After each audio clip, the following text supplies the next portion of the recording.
Hello, Adriana E. Stone here, the queen of clip-on earrings. This is for your style. I've been asked many times over, how do you store your earrings? Or what's the best way to store my clip-on earrings? So here you have it, stored on the bottom of a lampshade. It makes it very decorative, a great conversation piece, and also it's easy to locate a earring when it's missing. Like I know,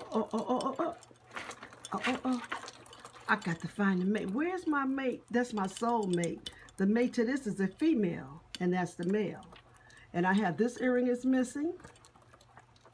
I saw something else, and when I run across it, I just come and I put it on the lampshade.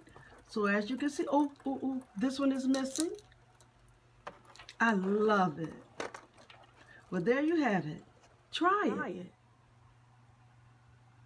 I'm sure you'll love it.